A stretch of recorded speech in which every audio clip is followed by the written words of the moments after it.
नमस्ते friends, फौजी wife YouTube चॅनलमध्ये तुम्हा सर्वांचं मनपूर्वक स्वागत। तर बघा आज सकाळ सकाळ ना ऊन पडले बघा मस्त, आणि ना मस्तपैकी ना फुलं बघा किती छान असे फुलं झालेत बघा। आणि हे फुलं जे आहेत ना आम्ही फक्त ना 2-4 असे ना लावले होते, पण त्याचे एवढे सारे झालेत ते, आणि एवढे सुंदर दिसत आहे ना। बरेच वेळेस ना घास कटिंगवाल्यांना प्रत्येक वेळेस त्याला काटतं, पण तरीसुद्धा पाऊस पडल्यानंतर ना एवढे छान असे फुलं झालेत बघा ते। आणि जे ते ना रस्त्याने जाताना ना सगळे विचारतात हम लेके जाई का थोडासा, हम लेके जाई का थोडासा, आणि नाही पण म्हणता येत नाही बघा।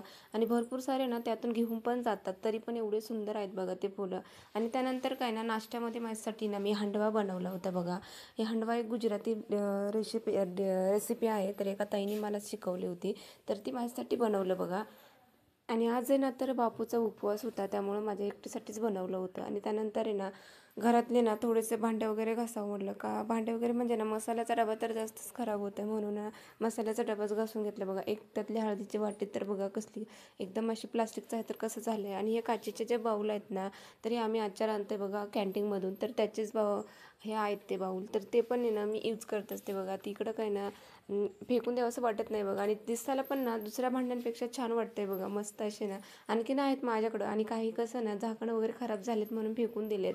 आणि मग त्यानंतर आहे ना तर बघा बापूंना उपवास होता, म्हणून बापूंसाठी ना थोडेसे खारे शेंगदाणे बनवले, का तर ना बापूची तब्येत आज बरी नाही बघा 1-2 दिवसापासून, म्हणून आहे ना बापू म्हटले माझ्यासाठी ना खारे शेंगदाणे वगैरे बनव। बापूंना खारे शेंगदाणे वगैरे बनवलेत बघा। आणि मस्त ना पुन्हा बाहेर बघा पाऊस वगैरे पुन्हा चालू झालाय।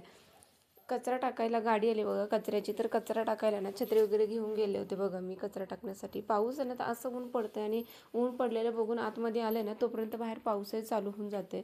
आणि मग त्यानंतर आहे ना दोघांनी बापूने ना शेंगदाणे वगैरे खाल्ले, मी कॅडबरी खाल्ली बघा। आणि त्यानंतर आहे ना थोडा टाईम आहे ना आराम वगैरे केलं, आणि मग नंतर आहे ना तर बापूसाठी ना साबुदाणा वगैरे बनवून घेतला, आणि माझ्यासाठी ना तर मिक्स डाळीचा नाही तर मी डोसा वगैरे बनवून घेतला होता बघा।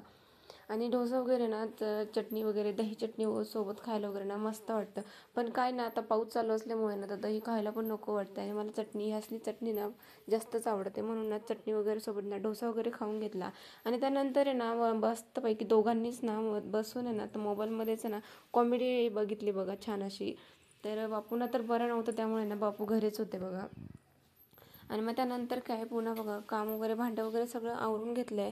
आणि ना सकाळी थोडंसं ऊन होतं बघा, त्यामुळे ना मी मूग वगैरे ना थोडंसं बाहेर उन्हाला सुकवायला ठेवलं होतं बघा।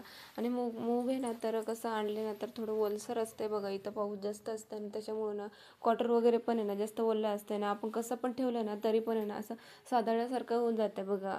तर त्यामुळे ना मुगांमधले ना काही खराबसे मूग आहे ना काढून टाकते, आणि ना ऊन वगैरे दिले ना तर मग थोडे जास्त दिवस टिकतात बघा। ते हे मूग आहे ना तर मला काही कामात नसतात, पण काय ना तर बापूंना ना मूग वगैरे ना भिजवून खायची सवय आहे बघा। कच्चे कडधान्य जे आहेत ना बापू भिजवून खातात बघा, चणे वगैरे मूग वगैरे, म्हणून आहे ना तर मूग वगैरे आम्हाला पाहिजे असतात बघा। तर मग मूग आहे ना भिजवले की मस्त त्याला मोड वगैरे आल्याने बापू खातात बघा। आणि बापूंना बरं नसल्यामुळे ना तर ते झोपले होते बघा, थोडंसं मोबाईल वगैरे बघत होते, आणि त्यांना ना झोपायची वगैरे जास्त काही सवय नाही, तर बोरही होत होतं त्यांना।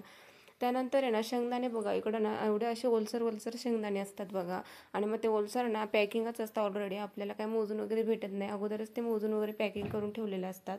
तर मग ते ना तसेच जर आपण भरून ठेवले ना तर त्यांना ना एक तर जाळं लागून जाते, किंवा मग ते खराब असे खवट होता बघा। म्हणून आहे ना तर त्यांना पण ऊन वगैरे देऊन आहे ना त्यातले खराब शेंगदाणे काढून टाकत असते बघा। आणि त्यानंतर आहे ना थोडेसे असे छोले पण होते बघा, सगळ्यांना ऊन वगैरे देऊन ठेवलं ना तर मग चांगलं असतंय। आणि मग काय बघा संध्याकाळची वेळ झाली, आणि ना दिवा वगैरे सगळं काम वगैरे आवरले बघा, स्वयंपाक वगैरे बनवून घेतलं, जेवण वगैरे करून घेतलंय। आणि बापू कसा दिवसभर ना पडून होते, त्यामुळे त्यांना पण बोर झालं होतं बघा। आणि मग संध्याकाळी ना जेवण वगैरे करून आम्ही दोघं ना मस्तपैकी ना बाहेर बसलोय बघा, आणि मस्त ना एक मूव्ही बघत होतो। तर बघा असा गेला आमचा आजचा दिवस, भेटूया